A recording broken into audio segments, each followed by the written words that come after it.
Hi everyone, আপনাকে যদি এই থাম্বনেল নিয়ে প্রশ্ন করি এবং এর অপোজিটে এরকম থাম্বনেল কম্পেয়ার করেন, আপনার ভিতরে কেমন ফিল হচ্ছে? নিশ্চয় 90% লোক দ্বিতীয় থাম্বনেলকে বেশি চয়েস করবে। তাহলে আপনার চ্যানেলের কন্টেন্টের জন্য কেমন থাম্বনেল হওয়া উচিত? আপনি হয়তো বিভিন্ন চ্যানেল অবজার্ভ করেছেন ভিডিও থাম্বনেল মেকিং করতে কী ধরনের ম্যাটেরিয়ালস লাগে। আমি এ বিষয়ে কথা বলবো না, আপনাকে বলতে চাই একজন কন্টেন্ট ক্রিয়েটর বেসিক থেকে প্রো লেভেলে যাওয়ার জন্য কোন মেথড ফলো করতে হবে। যেহেতু অন্যান্য চ্যানেল থাম্বনেল ম্যাটেরিয়ালস নিয়ে বিভিন্ন ভিডিও করেছে, তাই এই প্রসঙ্গে কথা বলবো না। যদি আপনার প্রশ্ন থাকে কমেন্টে বলেন। সবাই বলে অ্যাট্রাকশন থাম্বনেল বানাও, আপনার চ্যানেলের জন্য কিভাবে সলিউশন নিয়ে আসবেন? মেথডটা অনেক সহজ। আপনার চ্যানেলের ক্যাটাগরি কী?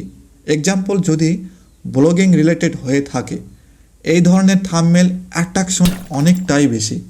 প্রফেশনাল লেভেলের থাম্বনেল বানানোর জন্য আপনাকে ডিজাইনার হওয়ার দরকার নেই, শুধু 4টি বিষয় আপনার জানা দরকার।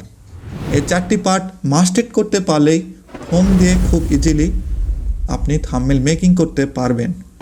ভিডিওটি দেখার পর ধৈর্য সহকারে পুরো ভিডিওটি অ্যানালাইজ করুন, তাহলে আপনি বুঝতে পারবেন আপনার নিজের জন্য থাম্বনেল তৈরি করতে কোন বিষয়ে অধিক ফোকাস দিতে হবে। Number 1, colour combination. এটা খুবই গুরুত্বপূর্ণ। আপনার যদি জানা না থাকে, ডিজাইন করার সময় আপনার এরকম মিস্টেক হয়ে যাবে। কালার কম্বিনেশন 2টি, প্রথমত কমপ্লিমেন্টারি কালার এবং কনস্ট্রাস্টিং কালার। কমপ্লিমেন্টারি কালার একটার সাথে অন্যটার অ্যামেজিং লুক নিয়ে আসে। এক্সাম্পল, গ্রিন অ্যান্ড রেড একটার সাথে অন্যটার complementary. Yellow and purple complementary, কিন্তু green and blue complementary colour নয়। দ্বিতীয়ত কনস্ট্রাস্টিং কালার একটার সাথে অন্যটার বিপরীত। ফর এক্সাম্পল, এই 3টি থাম্বনেলে কমপ্লিমেন্টারি কালার ব্যবহার করা হয়েছে। আপনার যদি কালার কম্বিনেশন নলেজে আসে, দেন পরের স্টেপ টেক্সট অ্যান্ড ফন্ট থাম্বনেলের অ্যাট্রাকশনের জন্য বড় ভূমিকা পালন করে। ফর এক্সাম্পল, আপনি দেখতেছেন ফন্ট চেঞ্জ করার সাথে সাথে থাম্বনেলের ধরন কতটা চেঞ্জ হচ্ছে। এখন বুঝতে পারছেন টেক্সট অ্যান্ড ফন্ট কতটা জরুরি। প্রফেশনাল ফন্ট কোথায় পাবেন? থার্ড পয়েন্ট বলার পর পুরো ডিটেলস বলতেছি। থাম্বনেলের স্পেসিংয়ের জন্য 2টি বিষয় ফোকাস করতেই হবে। মেন ফোকাস অ্যান্ড থাম্বনেলের ফেস ব্যবহার করার জন্য 20% ফেস অ্যান্ড 80% মূল কন্টেন্ট অ্যাট্রাকশন প্রয়োগ করতে হবে। এই 3টি পয়েন্ট অ্যাচিভ করতে পারলেই থাম্বনেলের সিটের অনেক বেশি হবে ইনশাআল্লাহ। আপনি যদি বারবার অডিয়েন্স নিয়ে আসতে চান আপনার চ্যানেলে, তাহলে 4 নম্বর মেথড প্রয়োগ করতেই হবে, ব্র্যান্ড কনসিস্টেন্সি।